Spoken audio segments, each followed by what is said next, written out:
Ladies and gentlemen, the session will start shortly. Please take a seat. Thank you.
afternoon, everybody, and welcome.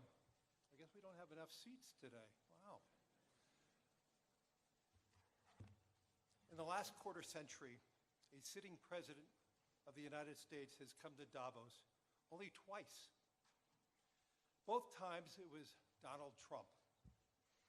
So when I asked to serve in this new role that I have, he was one of the first leaders I called and invited to return.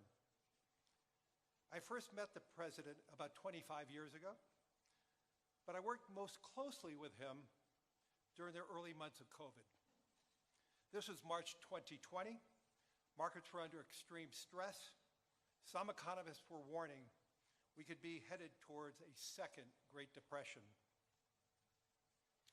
What stood out to me during the extraordinary period was a president's willingness to bring together people from governments, from business, across institutions, across perspectives, to think differently, and importantly, to act decisively. That instinct to act, especially in pivotal moments, is one reason I think he values the World Economic Forum.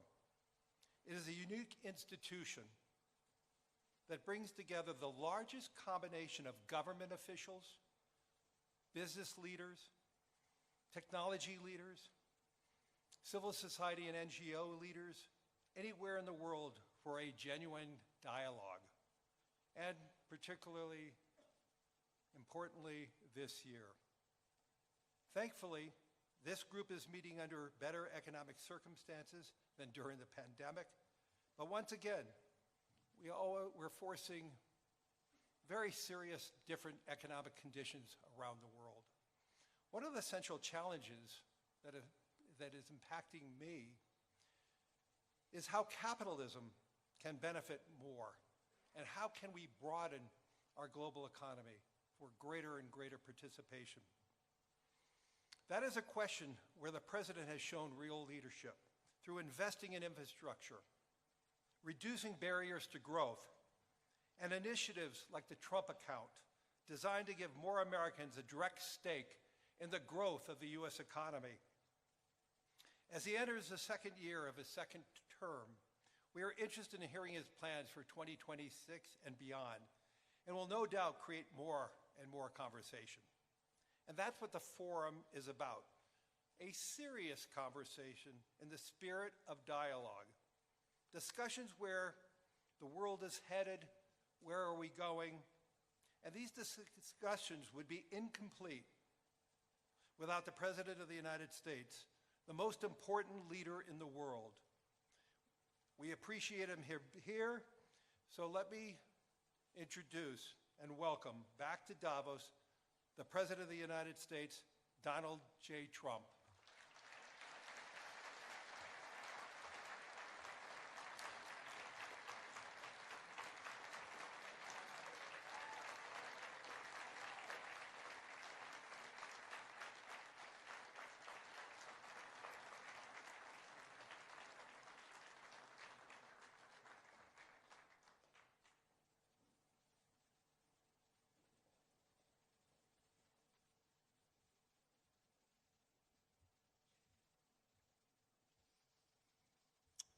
Well, thank you very much, Larry. It's great to be back in beautiful Davos, Switzerland, and to address so many respected business leaders, so many friends, few enemies, and all of the distinguished guests. It's a who's who, I will say that. I've come to this year's World Economic Forum with truly phenomenal news from America. Yesterday marked the one-year anniversary of my inauguration, and today, after 12 months back in the White House, our economy is booming, growth is exploding, productivity is surging, investment is soaring, incomes are rising, inflation has been defeated, our previously open and dangerous border is closed and virtually impenetrable. And the United States is in the midst of the fastest and most dramatic economic turnaround in our country's history. Under the Biden administration, America was plagued by the nightmare of stagflation, meaning low growth, and high inflation, a recipe for misery, failure, and decline. But now, after just 1 year of my policies, we are witnessing the exact opposite: virtually no inflation and extraordinarily high economic growth. Growth like I believe you'll see very shortly our country has never seen before, perhaps no country has ever seen before. Over the past 3 months, core inflation has been just 1.6%. Meanwhile, fourth quarter growth is projected to be 5.4%, far greater than anybody other than myself and a few others had predicted. Since the election, the stock market has set 52 all-time high records. So that's in 1 year, 52 records, adding $9 trillion in value to retirement accounts, 401ks, and people's savings. People are doing very well. They're very happy with me. Since my inauguration, we've lifted more than 1.2 million people off of food stamps, and after 4 years in which Biden secured less than $1 trillion of new investment in our country. Think of that, $1 trillion, substantially less than that. In 4 years, we've secured commitments for a record-breaking $18 trillion, and we think when the final numbers come out, they'll be closer to $20 trillion of investment. That's never been done by any country at any time, not even close. Just over 1 year ago, under the radical left Democrats, we were a dead country. Now we are the hottest country anywhere in the world. In fact, the United States economy is on pace to grow at double the rate that was projected by the IMF just last April. And with my growth and tariff policies, it should be much higher. I really believe we can be much higher than that.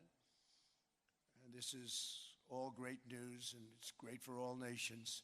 The USA is the economic engine on the planet, and when America booms, the entire world booms. It's been the history. When it goes bad, it goes bad.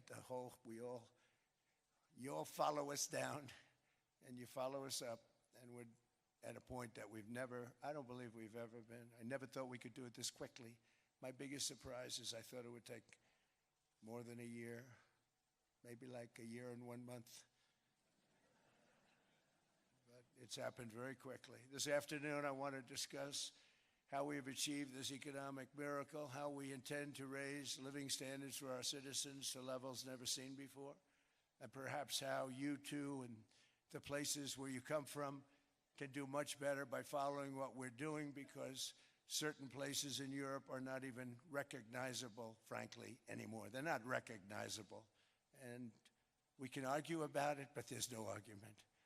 Friends come back from different places. I don't want to insult anybody and say I don't recognize it.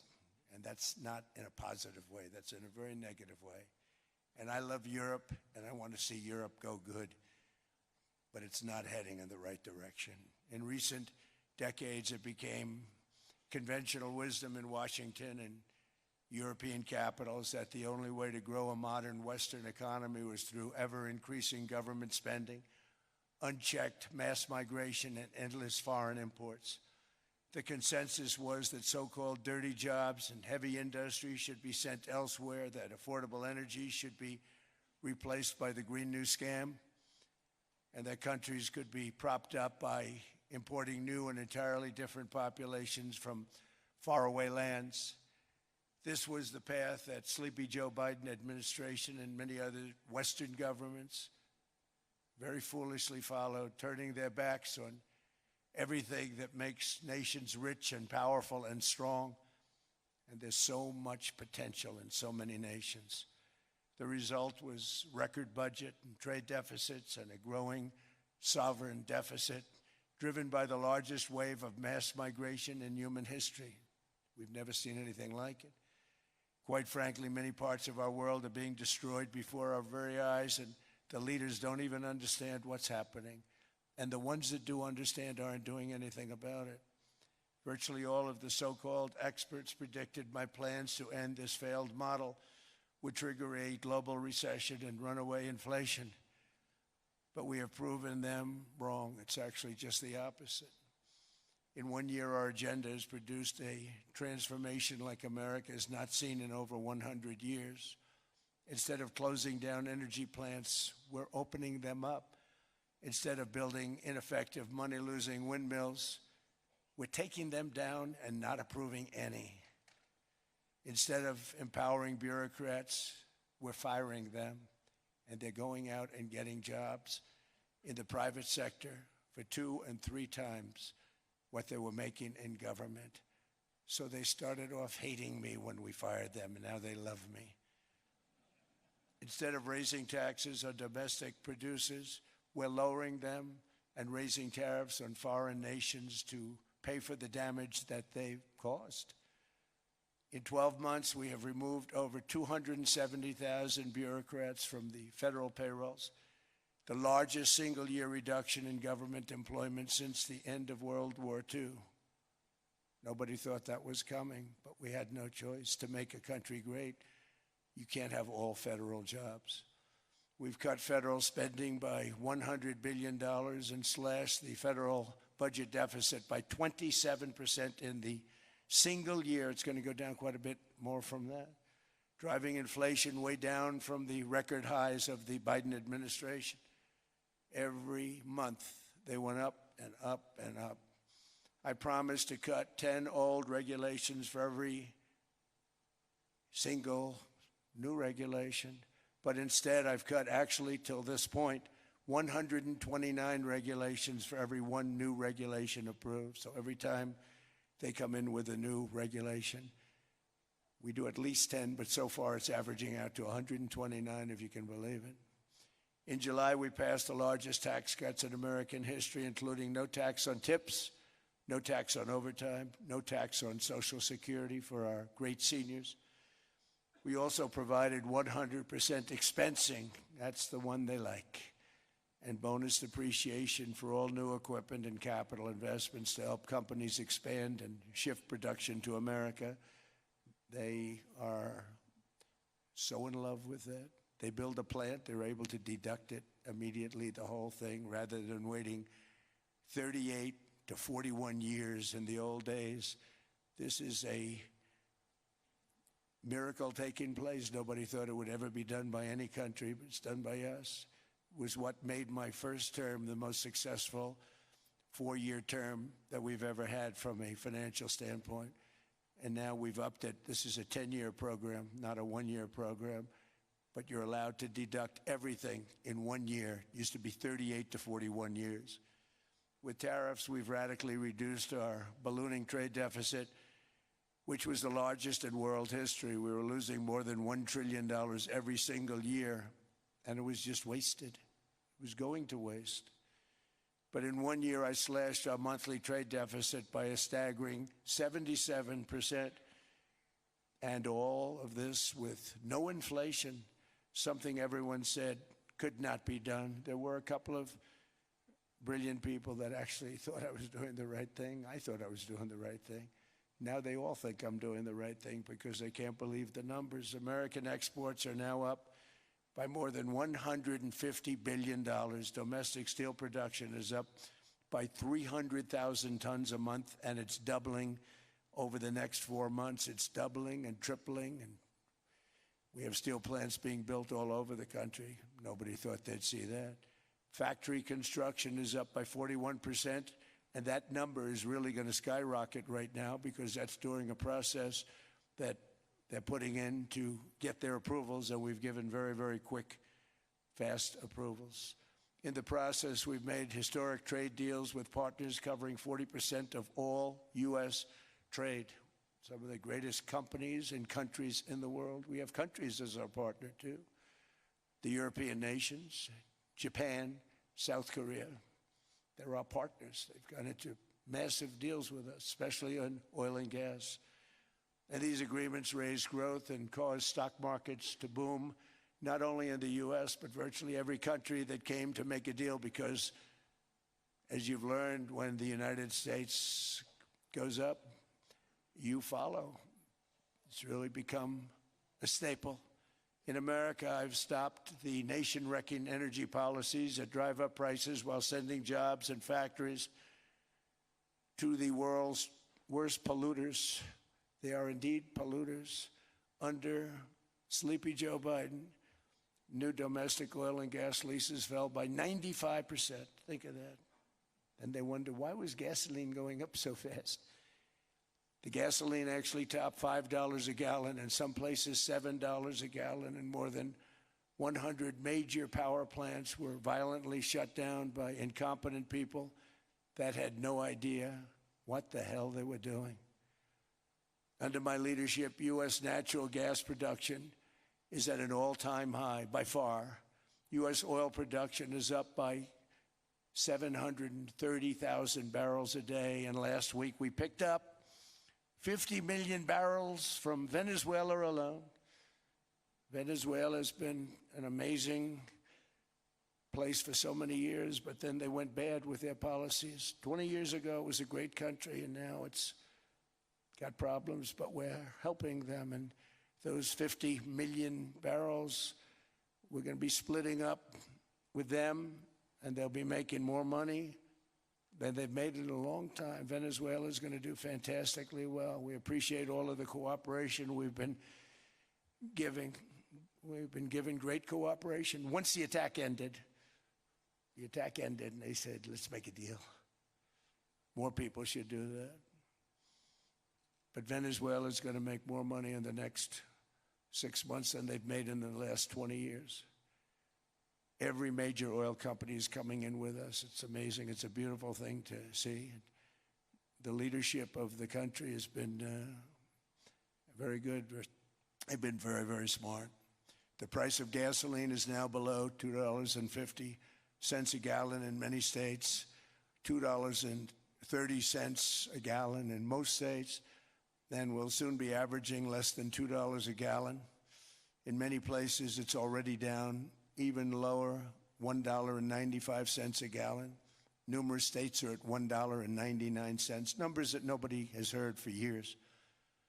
Actually, since my last administration, we got it down to around those numbers. I've signed an order directing and approval of many new nuclear reactors. We're going heavy into nuclear. I was not a big fan because I didn't like the risk, the danger, but they have the progress they've made with nuclear is unbelievable, and the safety progress they've made is incredible. We're very much into the world of nuclear energy, and we can have it now at good prices and very, very safe. And we're leading the world in AI by a lot. We're leading China by a lot. I think President Xi respects what we've done, in part because I've allowed these big companies building these massive buildings to build their own electric capacity. They're building their own power plants, which when added up is more than any country anywhere in the world is doing. I read recently an article in the Wall Street Journal that China's creating so much energy, and they are. You got to hand it to them. But we're creating as much or more, and we're letting them do that. I'm very proud of it. It was my idea. I said, you can't create this much energy. We needed more than double the energy currently in the country just to take care of the AI plants. And I said, we can't do that. We have an old grid system. And I came up with the idea, you know, you people are brilliant. You have a lot of money. Let's see what you can do. You can build your own electric generating plants. And they looked at me. They didn't believe me. All of the names that are, I think, in the room right now, if you want to know the truth, they didn't believe it. And I said, no, you can't. They came back 2 weeks, and they didn't have the plant. They said, we thought you were kidding. I said, no, not only am I not kidding, you're going to have your approvals within 2 weeks. I always say nuclear will take 3 weeks. But most aren't going that. They're going oil and gas. They're even going coal in some cases. Because of my landslide election victory, the United States avoided the catastrophic energy collapse which befell every European nation that pursued the Green New Scam, perhaps the greatest hoax in history. The Green New Scam, windmills all over the place, destroy your land, destroy your land. Every time that goes around, you lose $1,000. You're supposed to make money with energy, not lose money. Here in Europe, we've seen the fate that the radical left tried to impose on America. They tried very hard. Germany now generates 22% less electricity than it did in 2017. And it's not the current chancellor's fault. He's solving the problem. He's going to do a great job. But what they did before he got there, I guess that's why he got there. And electricity prices are 64% higher. The United Kingdom produces just 1/3 of the total energy from all sources that it did in 1999. Think of that, 1/3. And they're sitting on top of the North Sea, one of the greatest reserves anywhere in the world, but they don't use it. And that's one reason why their energy has reached catastrophically low levels with equally high prices. High prices, very low levels. Think of that, 1/3. And you're sitting on top of the North Sea. And they like to say, well, you know, that's depleted. It's not depleted. It's got 500 years. They haven't even found the oil. The North Sea is incredible. They don't let anybody drill. Environmentally, they don't let them drill. They make it impossible for the oil companies to go. They take 92% of the revenues. So the oil companies say, we can't do it. They came to see me. Is there anything you can do? I want Europe to do great. I want UK to do great. They're sitting on one of the greatest energy sources in the world, and they don't use it. In fact, their electricity prices have soared 139%. There are windmills all over Europe. There are windmills all over the place, and they are losers. One thing I've noticed is that the more windmills a country has, the more money that country loses, and the worse that country is doing. China makes almost all of the windmills, and yet I haven't been able to find any wind farms in China. Did you ever think of that? It's a good way of looking at it. They're smart. China's very smart. They make them, they sell them for a fortune. They sell them to the stupid people that buy them, but they don't use them themselves. They put up a couple of big wind farms, but they don't use them. They just put them up to show people what they could look like. They don't spin. They don't do anything. They use a thing called coal, mostly. But China goes with the coal. They go with oil and gas. They're starting to look at nuclear a little bit, and they're doing just fine. They make a fortune selling the windmills, though, and I think really that's one that they wouldn't be surprised if it stopped. They are shocked that it continues to go. They're very friendly with me. They're shocked that people continue to buy those damn things. They killed the birds. They ruin your landscapes. Other than that, I think they're fabulous, by the way. Stupid people buy them. The consequences of such destructive policies have been stark, including lower economic growth, lower standards of living, lower birth rates, more socially disruptive migration, more vulnerability to hostile foreign adversaries, and much, much smaller militaries. The United States cares greatly about the people of Europe. We really do. I mean, look, I am derived from Europe. Scotland and Germany, 100% Scotland, my mother, 100% German, my father. And we believe deeply in the bonds we share with Europe as a civilization. I want to see it do great.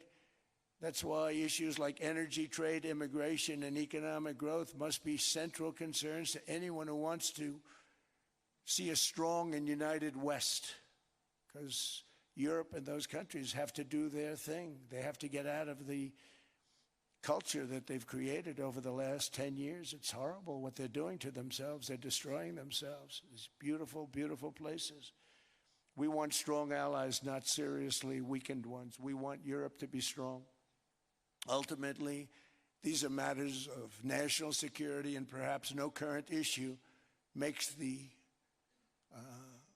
situation more clear than what's currently going on with Greenland.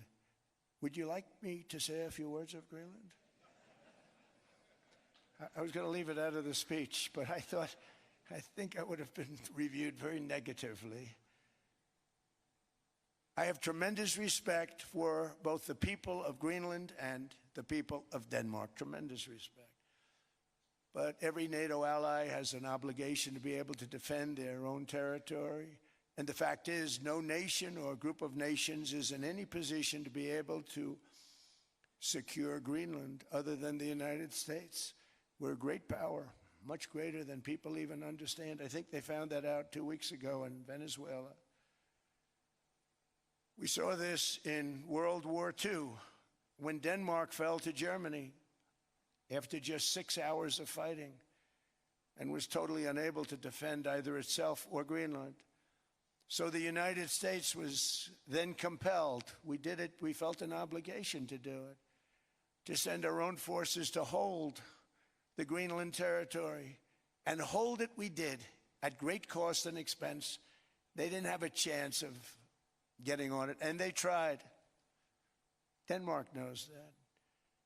We literally set up bases on Greenland for Denmark. We fought for Denmark.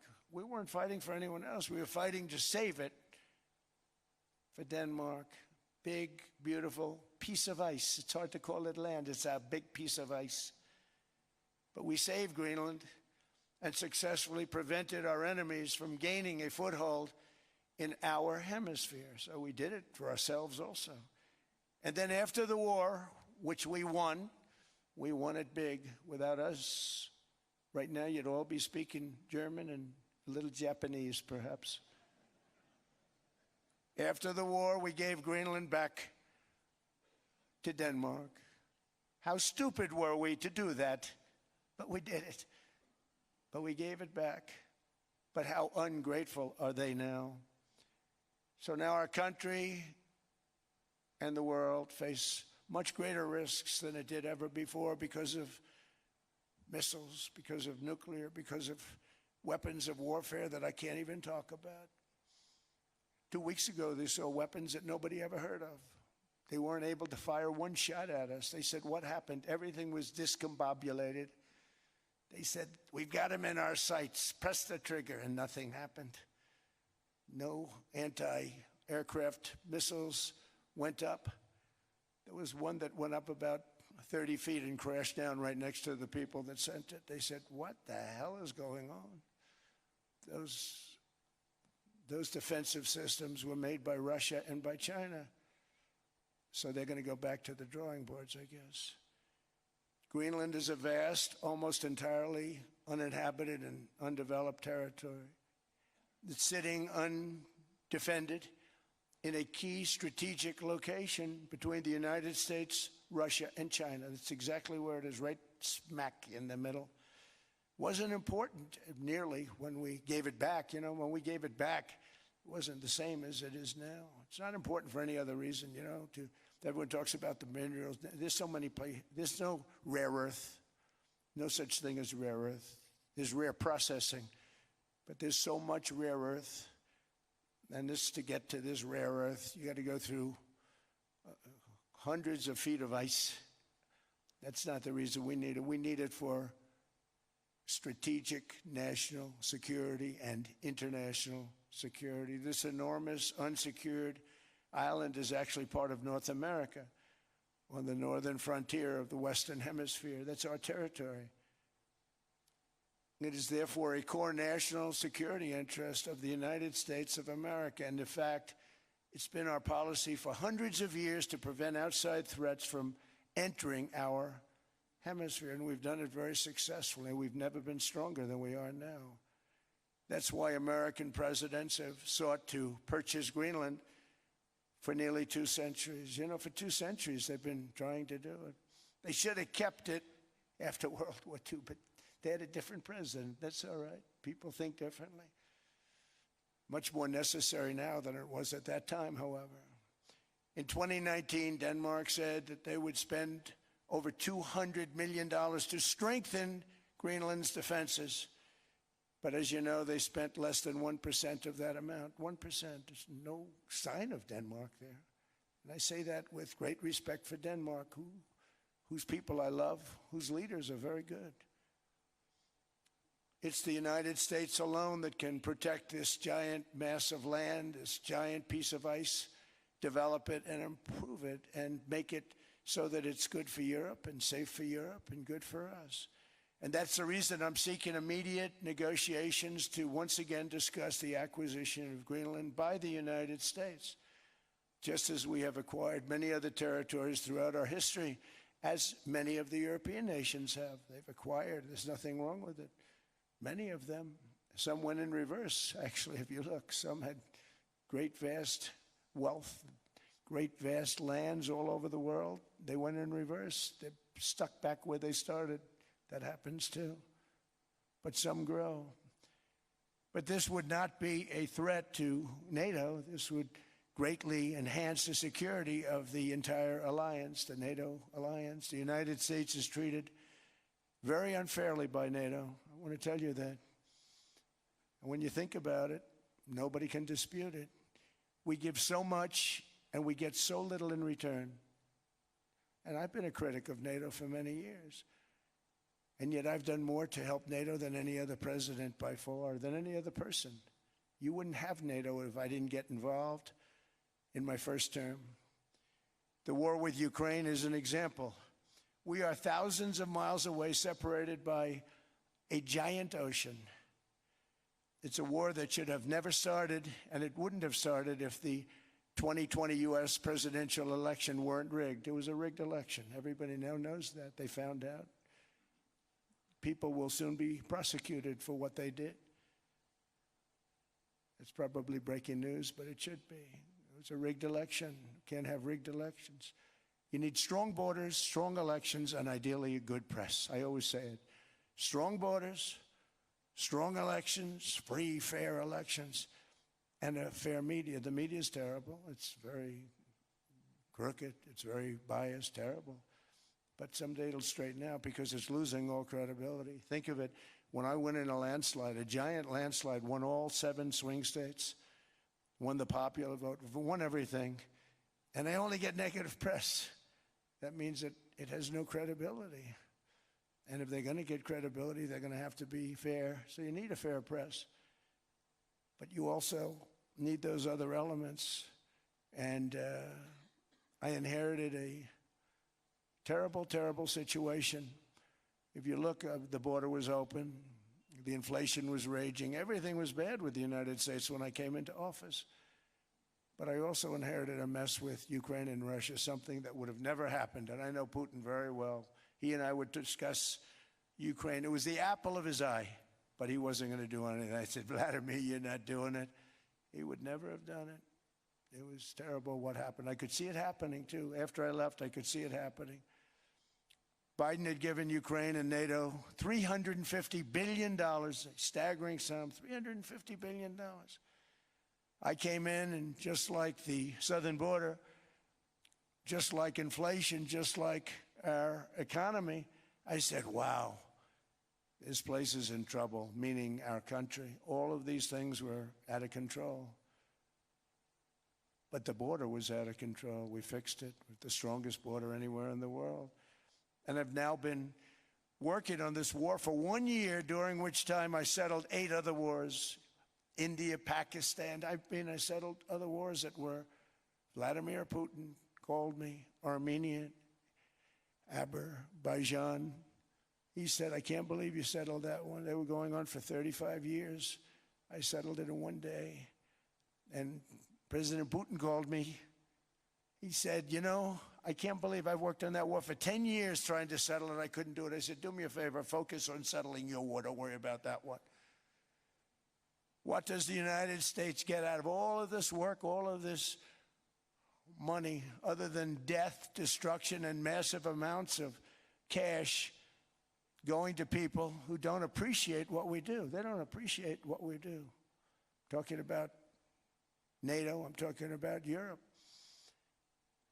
They have to work on Ukraine. We don't. The United States is very far away. We have a big, beautiful ocean separating us. We have nothing to do with it.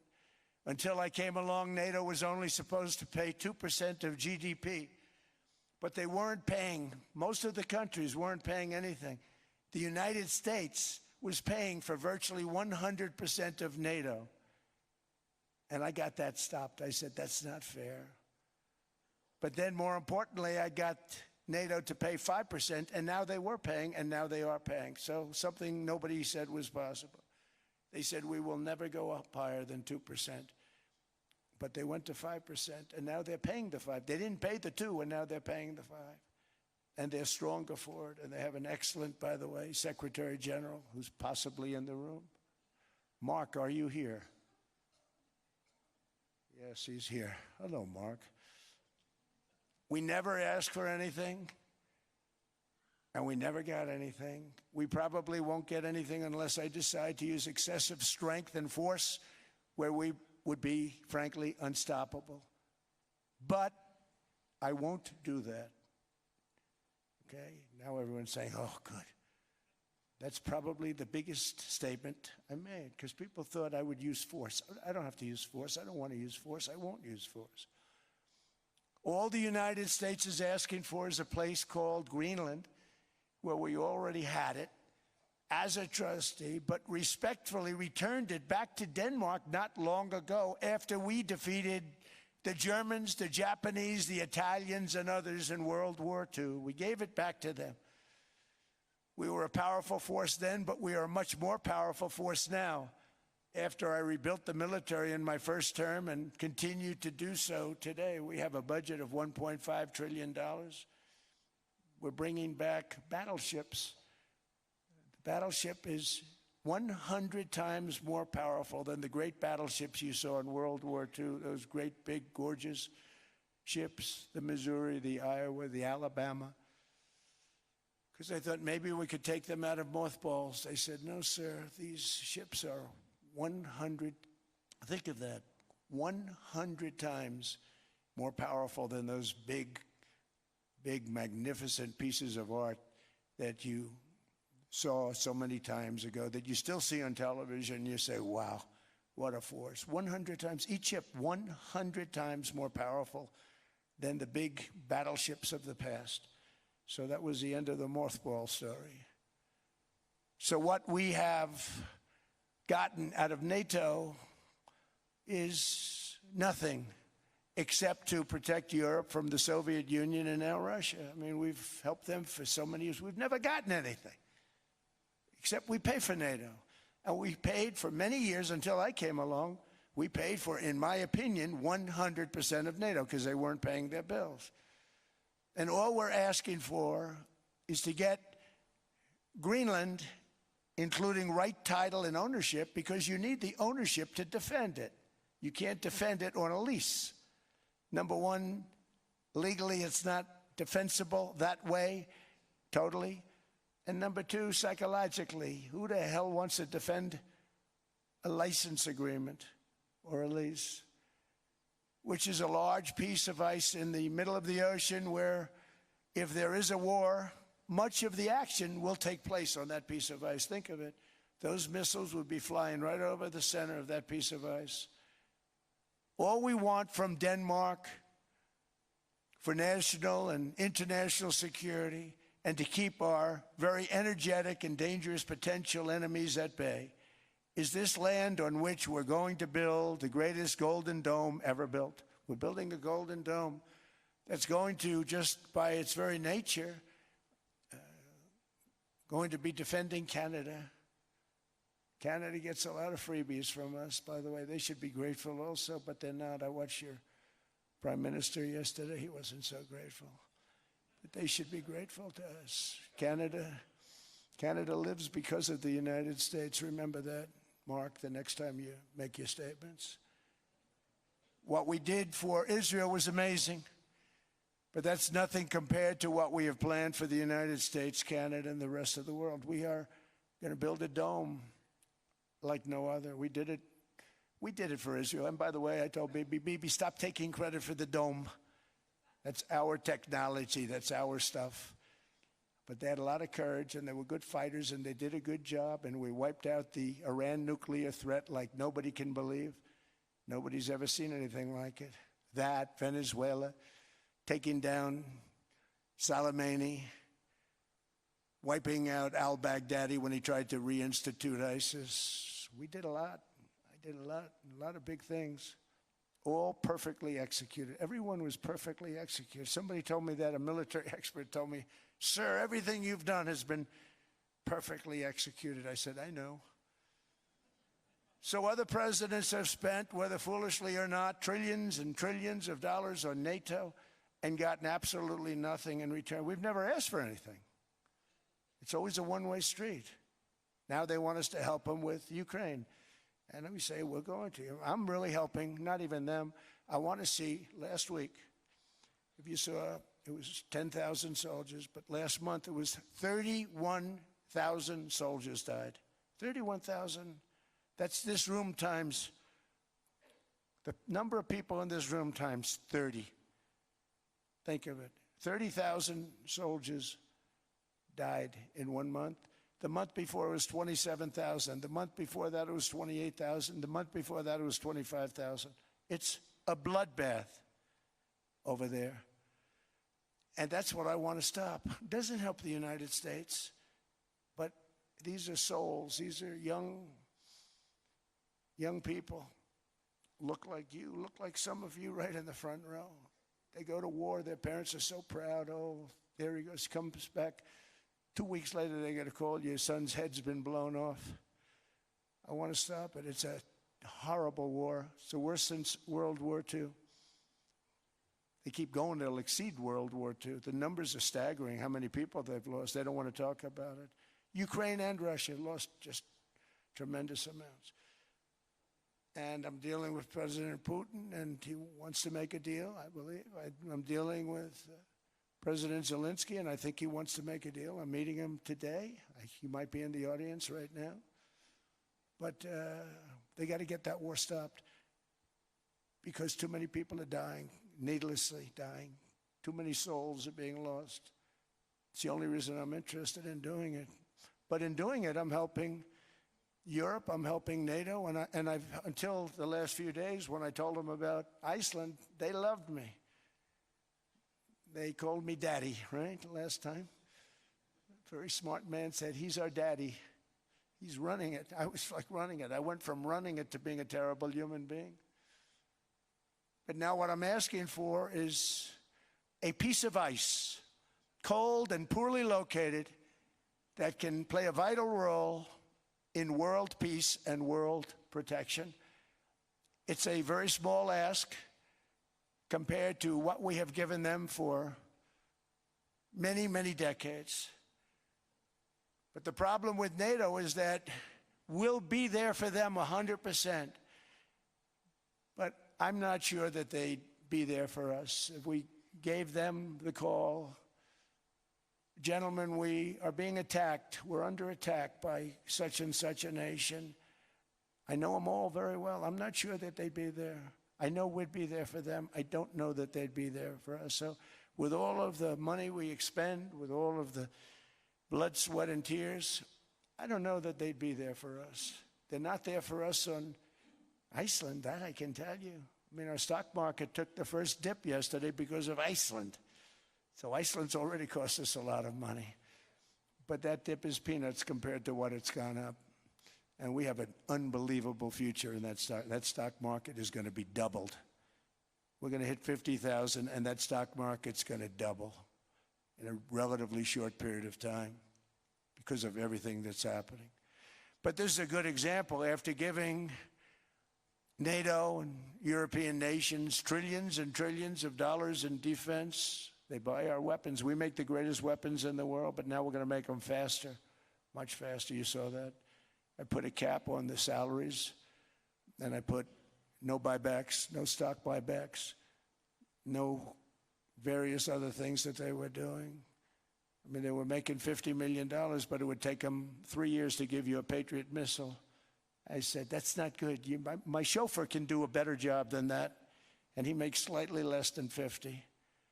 They make big salaries. If they're going to make those big salaries, they're going to have to produce a lot faster. The good news is we have the greatest equipment in the world. Now we're going to start making it a lot faster. They're going to build additional plants.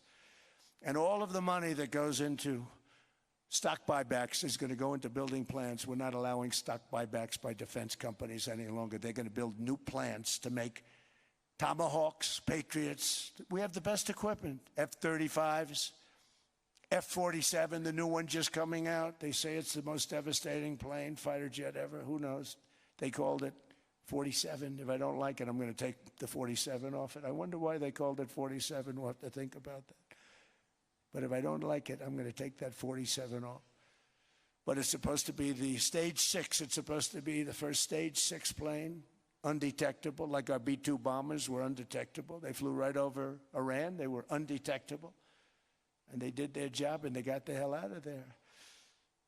So we want a piece of ice for world protection, and they won't give it. We've never asked for anything else, and we could have kept that piece of land, and we didn't. So they have a choice. You can say yes, and we will be very appreciative, or you can say no, and we will remember.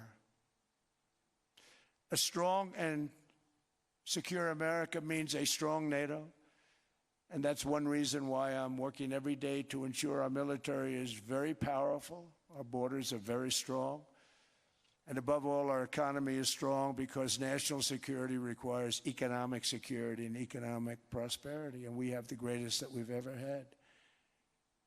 Biden and his allies destroyed our economy and gave us perhaps the worst inflation in American history. They say 48 years, I say forever, but I think 48 years is the equivalent to forever. Whether it's 48 years or ever, it's terrible, costing the typical family $33,000. What they did to this country should never, ever be forgotten. It's early, but he has to be rated as the worst president we've ever had by far. The auto pen did much of the damage. The auto pen, he was the auto pen president, because I don't believe a sane president would have ever signed the kind of things that he signed.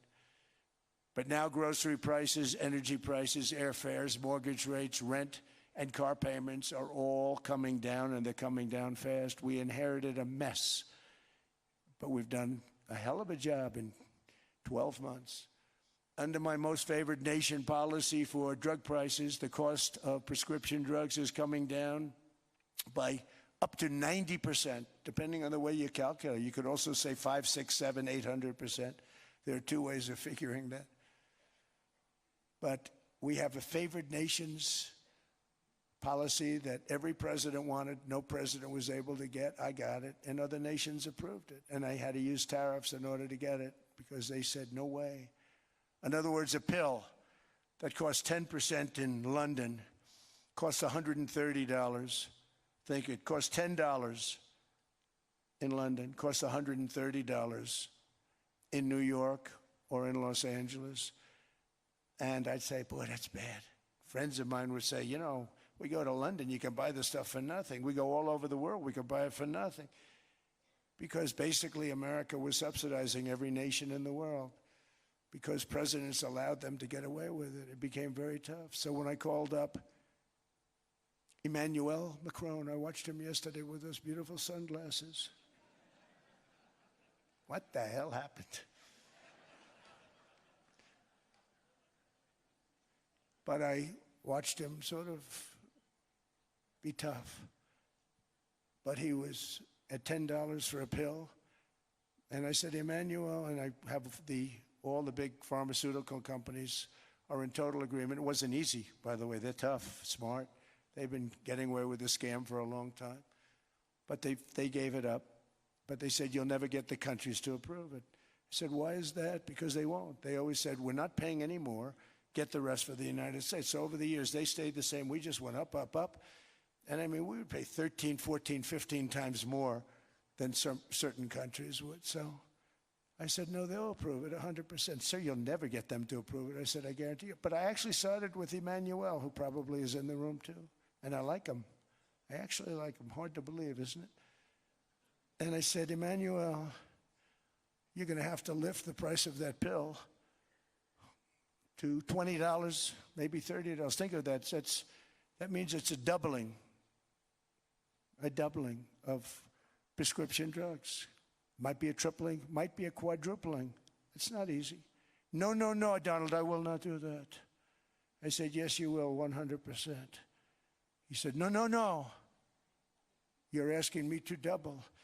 I said, Emmanuel, you've been taking advantage of the United States for 30 years with prescription drugs. You really should do it, and you will do it. I have no doubt. In fact, I am 100% sure you're going to. No, no, no, I will not do it. Because he has to, in all fairness to him, he has to double or triple. Because the world being a bigger place than the United States, it's not that you meet in the middle. You just have to go up some, and we come down a lot. They go up a little, we come down a lot.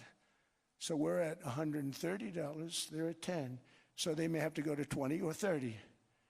No more than that. I said, Emmanuel, you're going to be doubling or tripling?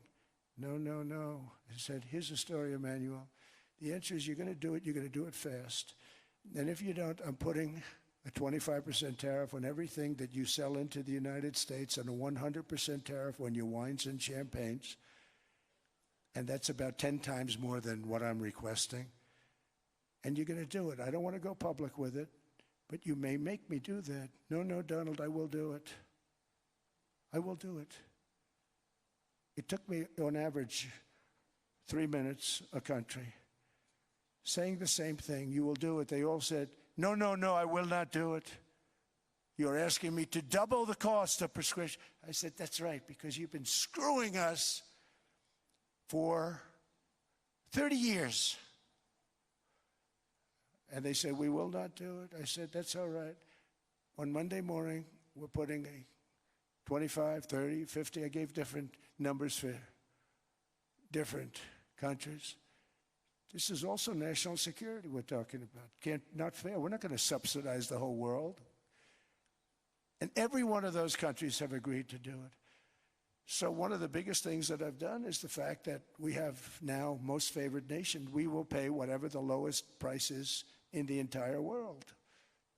So our drug prices are going to be coming down by staggering 90%. Again, you could say 1,000%, 2,000%. Depends on the way you want to figure it. But we'll go with the way the fake news likes it better because it sounds, can you imagine a 90% reduction sounds much worse. But drug prices are going to be coming down tremendously in all the nations, and I appreciate them doing it. But they did it, in all fairness, without tariffs, I wouldn't have been able to get it done. After declining $3,000 under Biden, real incomes are up in the United States by $2,000, $3,000, and even $5,000 and more.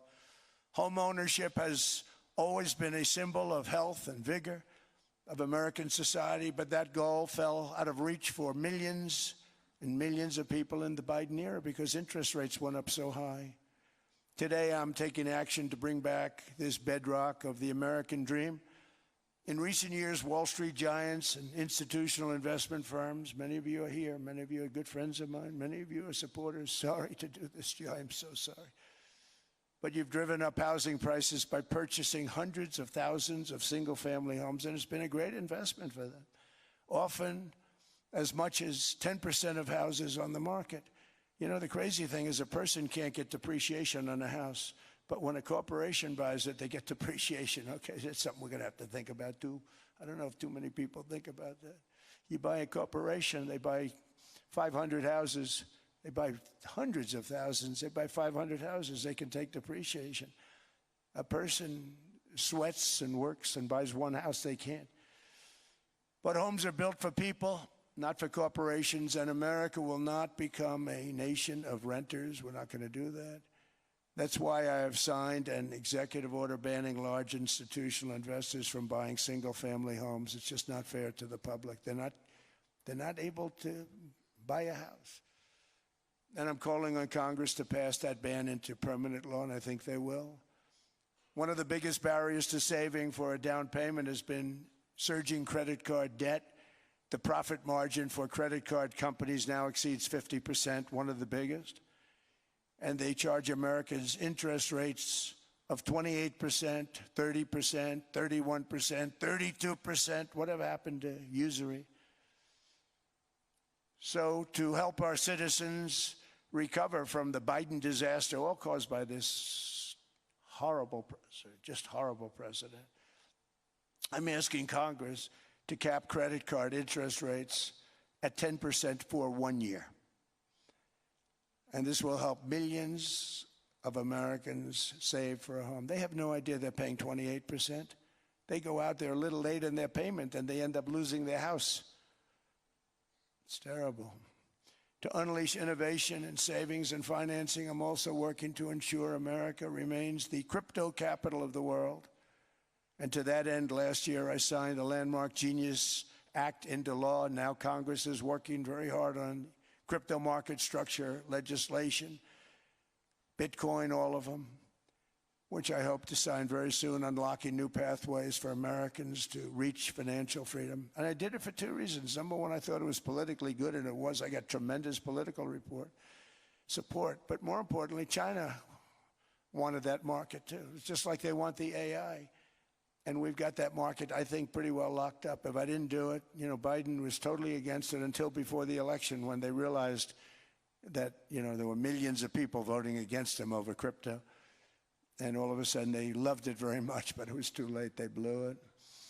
But it is politically popular, but it's much more importantly, we have to make it so that China doesn't get the hold of it. And once they have that hold, we're not going to be able to get it back.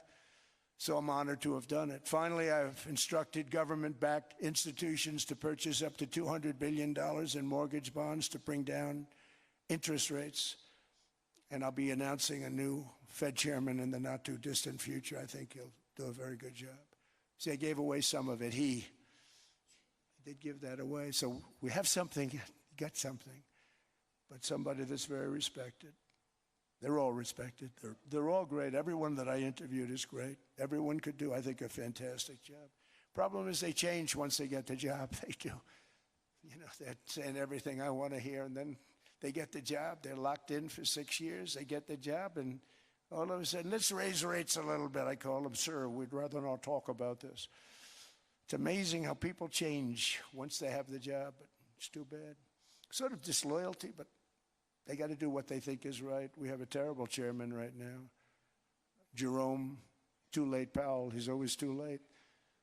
And he's very late with interest rates, except before the election, he was just fine for the other side. So we're going to have somebody that's great, and we hope he does the right job. Last week, the average 30-year mortgage rate dropped below 6% for the first time in many years. Another major factor in driving up housing costs was the mass invasion of our borders. And I have to say one thing about housing, because nobody ever says this. I am very protective of people that already own a house, of which we have millions and millions and millions. And because we have had such a good run, the house values have gone up tremendously. And these people have become wealthy. They weren't wealthy. They become wealthy because of their house. And every time you make it more and more and more affordable for somebody to buy a house cheaply, you're actually hurting the value of those houses, obviously, because the one thing works in tandem with the other. And I don't want to do anything that's going to hurt the value of people that own a house who, for the first time in their lives, are walking around the streets of whatever city they're in, very proud that their house is worth $500,000, $600,000, $700,000. Now, if I want to really crush the housing market, I could do that so fast and people could buy houses, but you would destroy a lot of people that already have houses. In some cases, they've mortgaged their house, and the mortgage would be very low, and all of a sudden the mortgage without any changes becomes very high, and they end up losing the house. I'm not going to hurt, and I speak with Scott, who's doing a fantastic job, and Howard, who's doing a fantastic job, and all of my people. And I always say, look, I can crush the hell out of the market. We can drop interest rates to a level, and that's one thing we do want to do. That's natural. That's good for everybody. The dropping of the interest rates, we should be paying a much lower interest rate than we are. We should be paying the lowest interest rate of any country in the world, because without the United States, you don't have a country. I mean, I had a case with Switzerland. We happened to be in Switzerland. Maybe I'll give you a quick story. But they were paying nothing. They make beautiful watches, great watches, Rolex, all of them. They were paying nothing to the United States when they sent their product in. And we had a $41 billion deficit. $41 billion with this beautiful place. Flew over it, isn't it nice? So I said, let's put a 30% tariff on them so that we get back some of it, not all of it at all. We'd still have a deficit, big deficit. We had 41 million. That's a big deficit. And I said, let's put a tariff on. Different tariffs, different places. You're all party to them. In some cases, victims to them. But in the end, it's a fair thing. And most of you realize that. But we put a 30% tariff on Switzerland, and all hell broke loose. They were calling, like you wouldn't believe. And I know so many people from Switzerland, incredible place, incredible, brilliant place. But I then realized that they're only good because of us. And there's so many other examples. Us and probably other places, but a majority of the money they make is because of us, because we never charged them anything. So they come in, they sell their watches, no tariffs, no nothing. They walk away, they make $41 billion on just us. So I said, no, we can't do that. So I'm going to bring it up. I still would have a deficit pretty substantial, but I brought it up to 30%. And I guess Prime Minister, I don't think President, I think Prime Minister called a woman, and she was very repetitive. She said, no, you cannot do that, 30%. You cannot do that. We are a small, small country. I said, yeah, but you have a big, big deficit. You may be small, but you have a bigger deficit than big countries. He said, no, please, you cannot do it. Kept saying the same thing over and over. We are a small country. I said, but you're a big country in terms of, and she just rubbed me the wrong way, I'll be honest with you. And I said, all right, thank you, ma'am, appreciate it. Do not do this. Thank you very much, ma'am. And I made it 39%. And then all hell really broke out. And I was paid visits by everybody. Rolex came to see me. They all came to see me. But I realized, and I reduced it, because I don't want to hurt people. I don't want to hurt them. And we brought it down to a lower level. Doesn't mean it's not going up, but we brought it down to a lower level. But they pay now, tariff. But I realized that we have many places like that where they're making a fortune because of the United States. Without the United States, they wouldn't be making anything. Think of it. Switzerland made $41 billion on us. And as she said, it's a small place. And I realized with that, I don't know, because she was so aggressive. And I realized in that conversation that the United States is keeping the whole world afloat. Many places, I could give you 6, 7 places just in the people in this little area. I know every one of them. They're looking down. They don't want to see me, and they don't want to stare me in the eyes. But they're taking advantage of, everybody took advantage of the United States. But I've been very fair, and I gave them a tariff, and it was fine. But I realized that without us, it's not Switzerland anymore. Without us, it's not any of the countries that are represented here. And we want to work with the countries. We want to work with them. We're not looking to destroy them. I could have said 39, 40%. I could have said I want a 70% tariff, then we make money with Switzerland. But Switzerland would have been probably destroyed, financially destroyed. I don't want to do that. But we should be paying the lowest interest rate of everybody. I hope Scott's listening to this, because we should be paying the lowest interest rate of everybody. Without us, most of the countries don't even work. And then you have the protection factor. Without our military, which is the greatest in the world by far, without our military, you have threats that you wouldn't believe. You wouldn't believe. You don't have threats because of us, and that's because of NATO. One other thing, and I have to say it so importantly, in the old days, and I used to say I'm the youngest in the room. Now I'm among the older. I hate to say it. I don't feel old, but I'm among the older. But I remember not long ago, 20, 25 years ago, when good news came out about, let's say, the United States. The United States had a great quarter. The United States had a great month. All the stocks went up. And that's the way it's supposed to be. Now when they say the United States had a record quarter, it's unbelievable how well it's doing, all the stocks crash because they say, oh no, inflation, inflation, they're going to raise interest rates. And they do. Some of these stupid people like Powell, they raise interest rates. And what they do is they stop you from being successful. It used to be when we had a great quarter, a great month, great earnings, great anything, any good news, the stock market went up. That's the way it's going to be. We got to do that again because that's the way it should be. Now when we have a great month, they want to kill it. Like we did over 5%. People were surprised. We should do 20%. We could do 25%. When we announce good numbers, and the reason is they're so petrified of inflation. And growth doesn't mean inflation. We've had tremendous growth with very low inflation.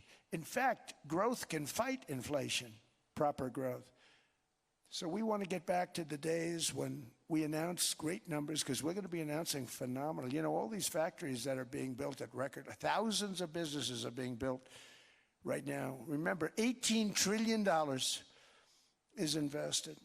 I think the second number is 3, and that was China many years ago. Investments in the country from outside. 18 trillion, nobody's ever seen. And that's money coming in and building things, factories. Thousands of businesses are being built, thousands. Hundreds of big factories, car plants are moving back to the United States. They're coming in from Canada, they're coming in from Mexico, from Japan. Japan's coming in and building plants here in order to avoid tariffs.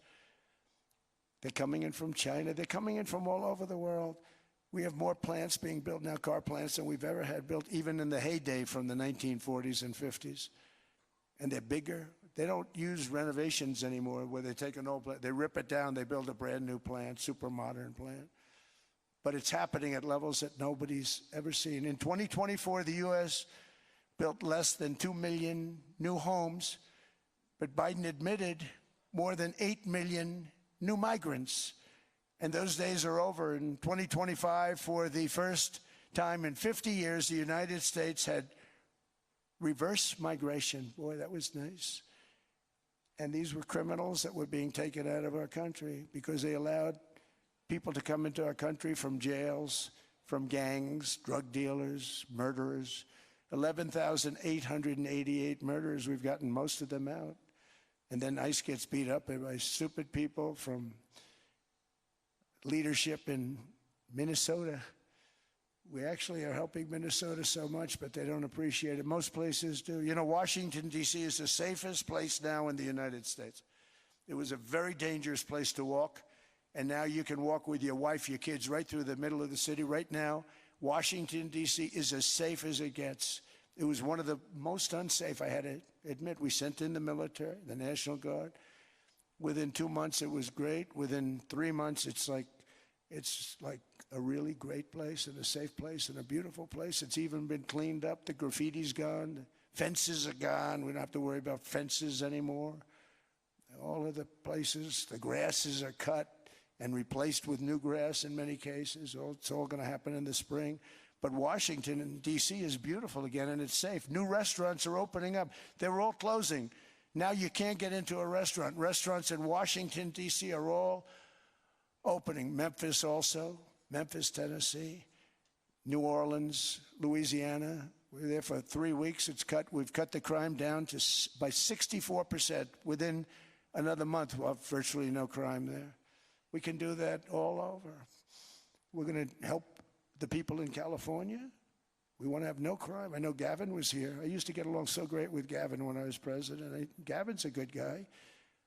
And we're going to, if he needed it, I would do it in a heartbeat. I'd love to see. We did help them a lot in Los Angeles, a lot with the early in my term when they had some problems.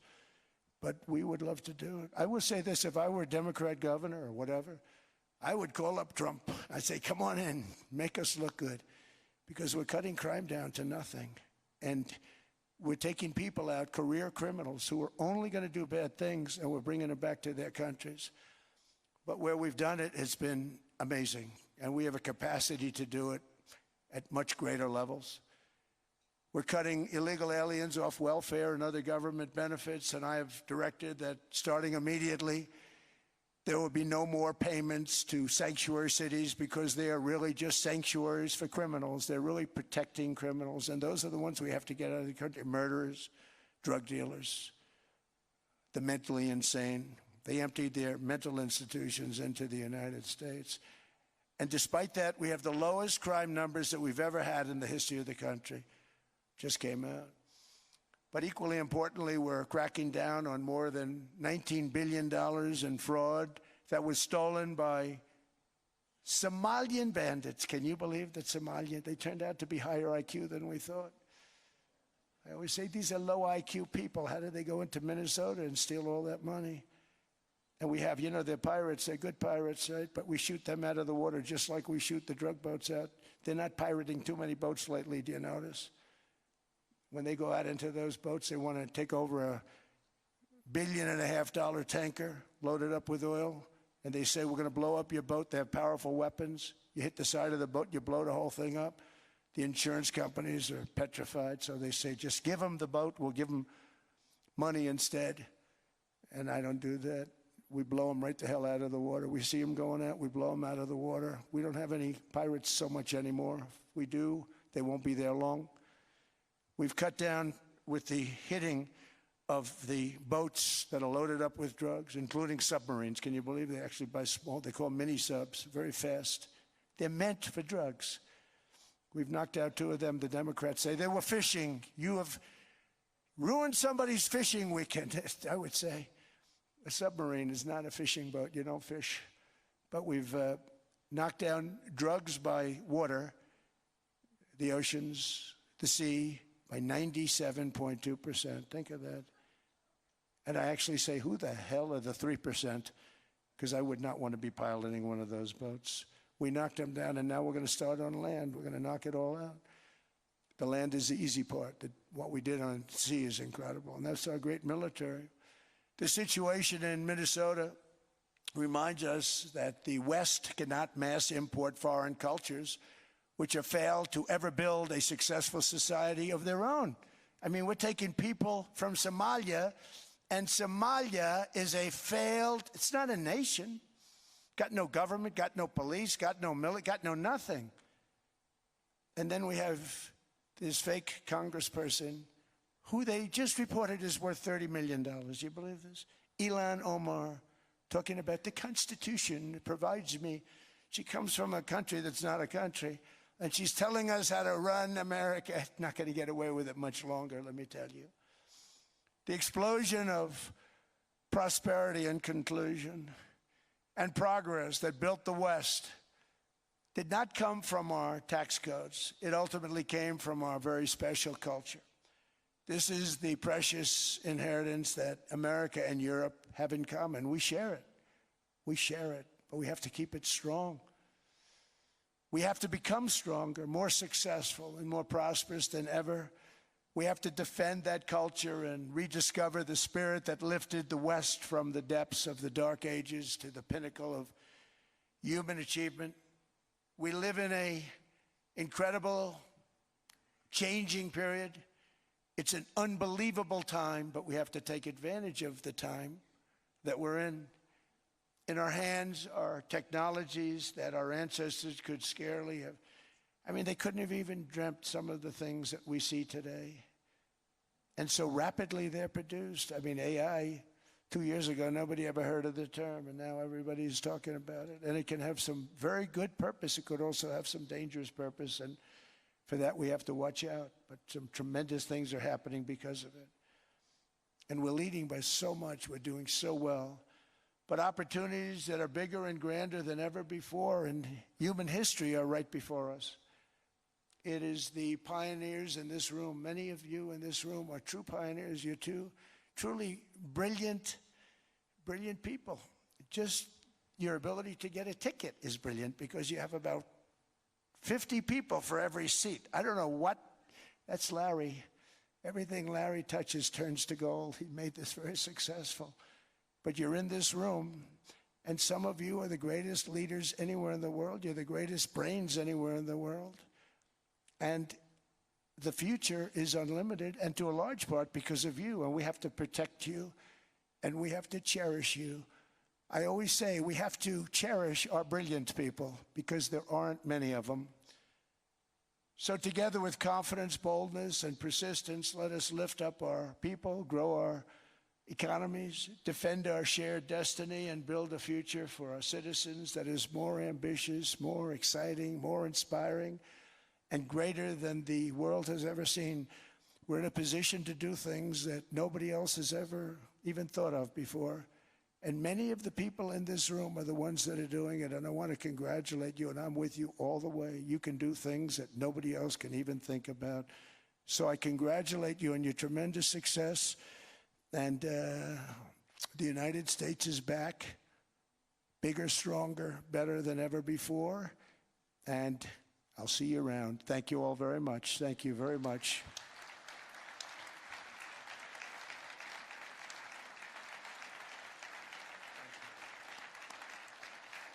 Thank you.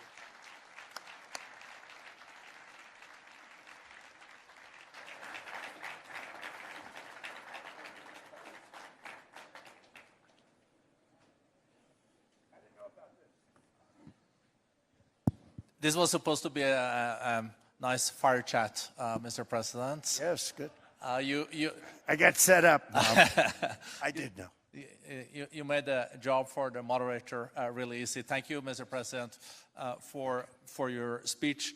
I do have a few follow-up questions, if it's okay. Sure. I don't think I should start with Greenland, maybe. I'll start with the economy. The U.S. economy is doing really, really well. But how to sustain this growth moving forward? Because there's always a recession looming around the corner.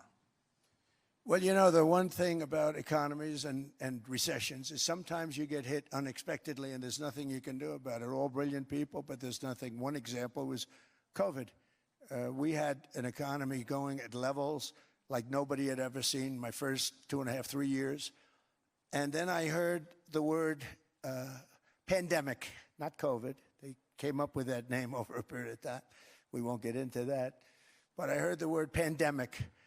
And I had a poll come out that was so strong just prior to that, and I was with the two best pollsters, McLaughlin and Fabrizio, and they said, sir, George Washington and Abraham Lincoln, if they came back and ran as president and vice president, they couldn't beat you.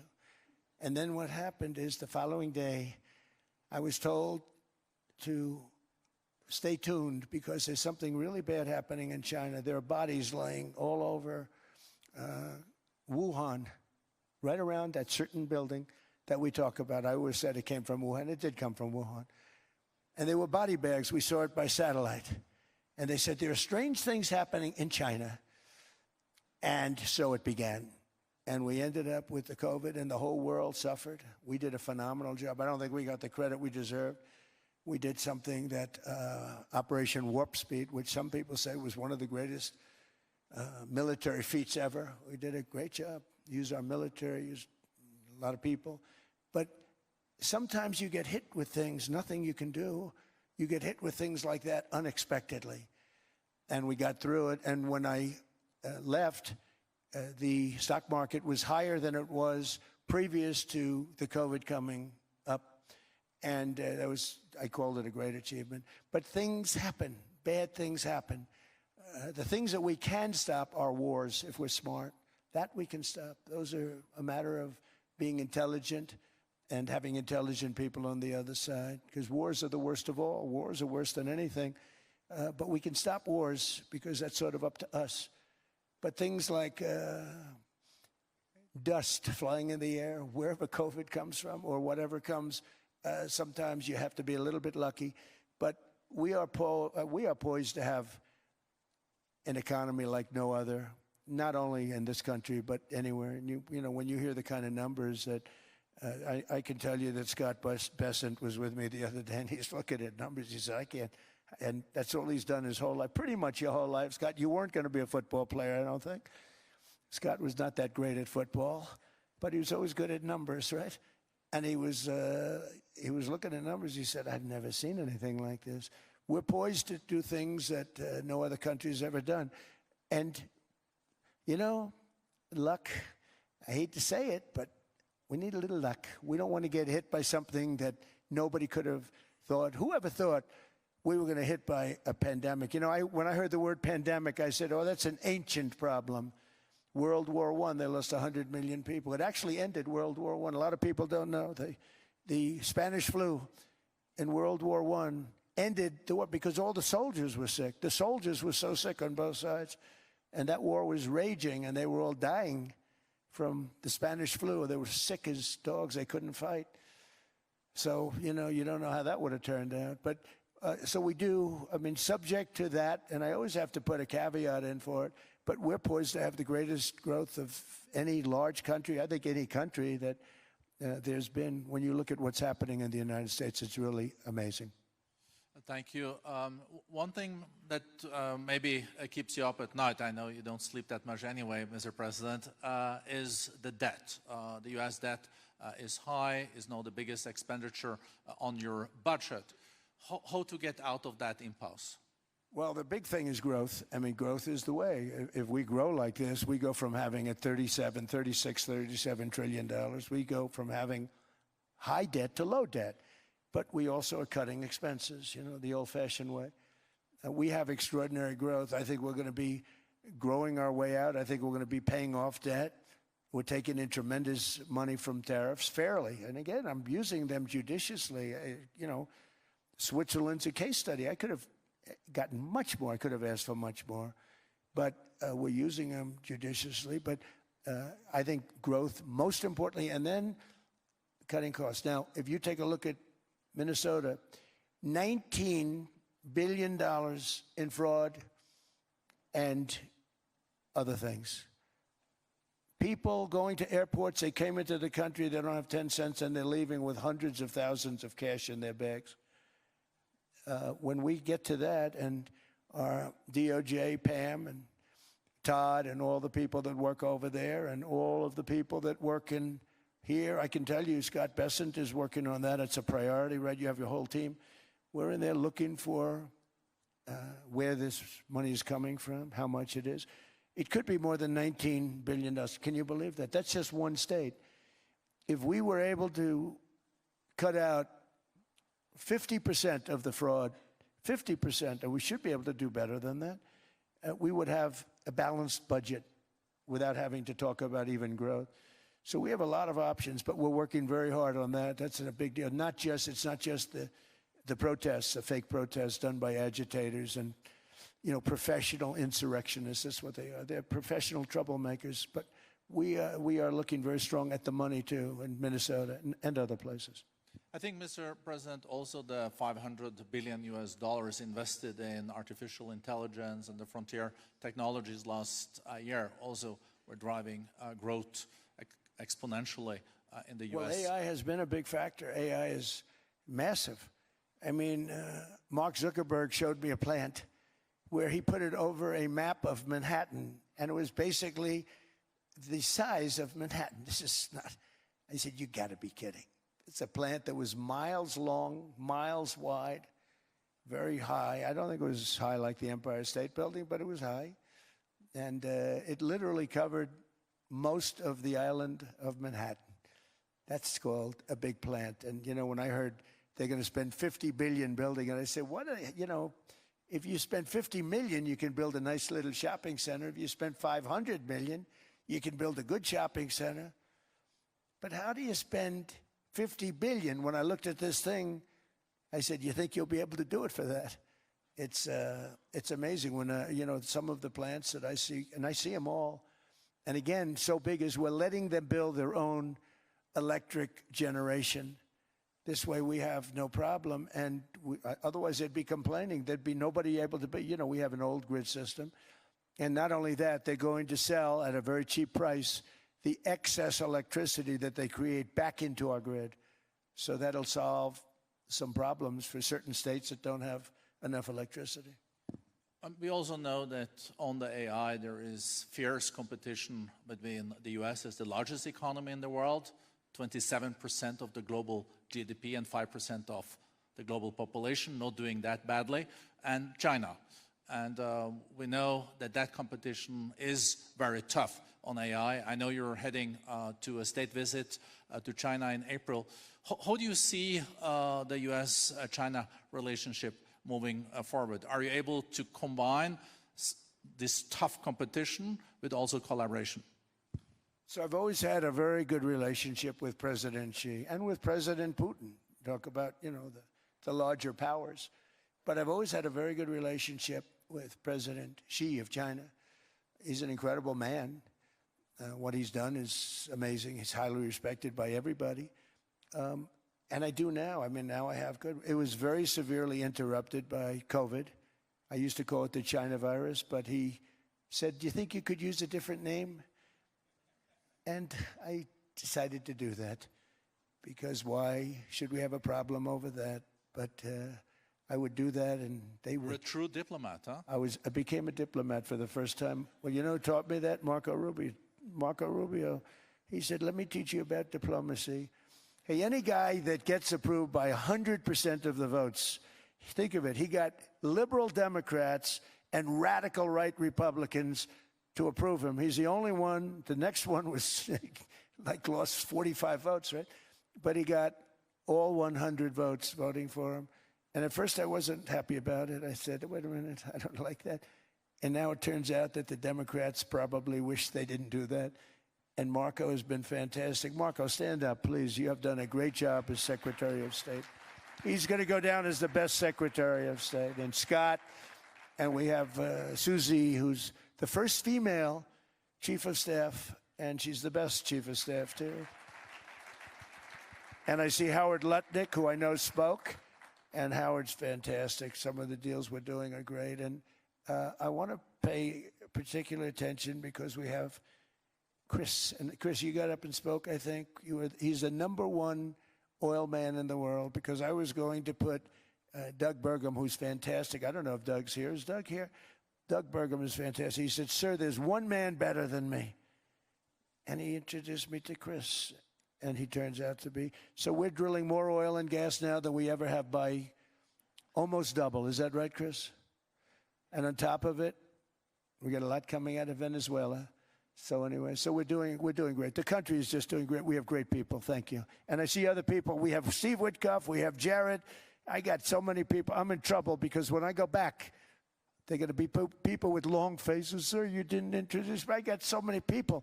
And we have a lot of the greatest people anywhere in the world. I know them all. So I won't continue because we'd be here all day. Thank you, Mr. President. We also know that you're a deal maker, and then maybe coming back to Greenland and Ukraine. What kind of deal in the end do you see between the U.S. And Denmark? Well, because, you know, I guess you see it now as a negotiation going on, or? Well, it's costing Denmark hundreds of millions a year to run it. And Denmark's a small country and wonderful people. But, you know, it's very expensive. It's a very big piece of ice. And it's very important. I mean, I don't want to repeat the speech, but it's very important that we use that for national and international security. That can create a power that will make it impossible for the bad guys to do anything against the perceived good ones. And it's a great block for Europe. Just like, you know, Denmark was supposed to spend hundreds of millions of dollars. They didn't spend the money. They didn't spend anything almost. And we'll see what happens. I just say this. NATO has treated the United States of America very unfairly. We never asked for anything. We never got anything. We actually took care of the needs of NATO for years and years, which I felt was always unfair, so I got NATO to pay because they're rich countries. But I think it's time that NATO step up. We're helping them with Ukraine. Without us, I think Putin would have gone all the way. I think we have it. I think there could have been a World War III, if you want to know the truth.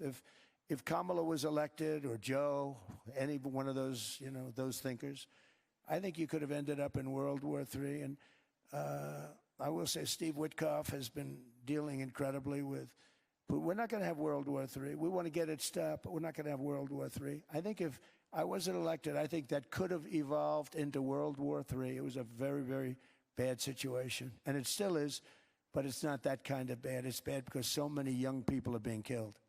How close do you think there is on an agreement on Ukraine?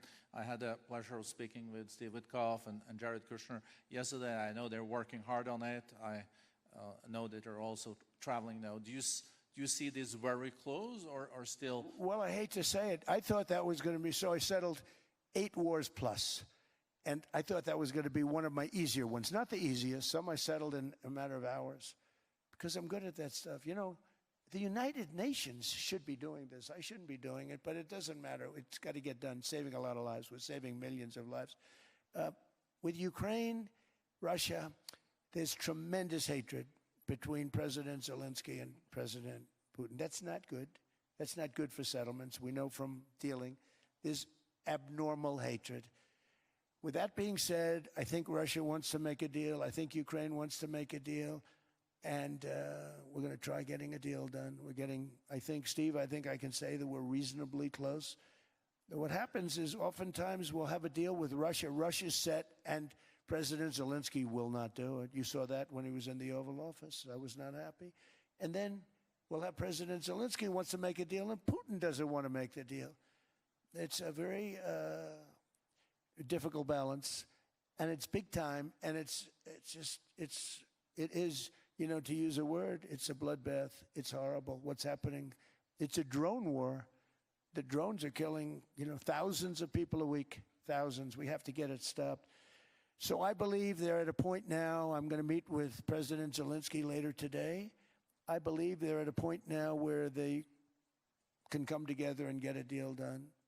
And if they don't, they're stupid. That goes for both of them. And I know they're not stupid. But if they don't get this done, they are stupid.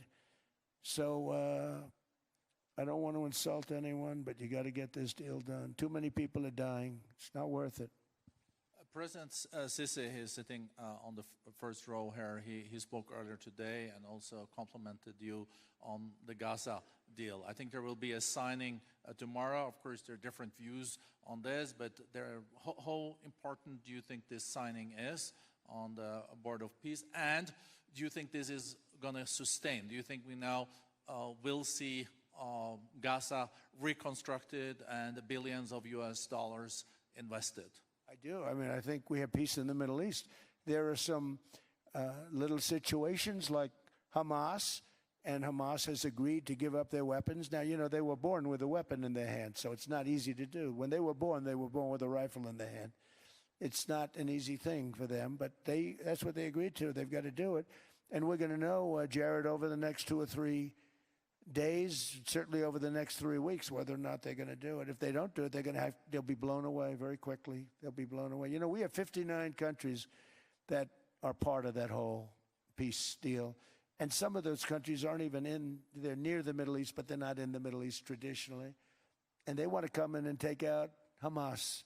They want to come in. They want to do whatever they can. There's a problem with Hezbollah in Lebanon, and we'll see what happens there, but that's a problem.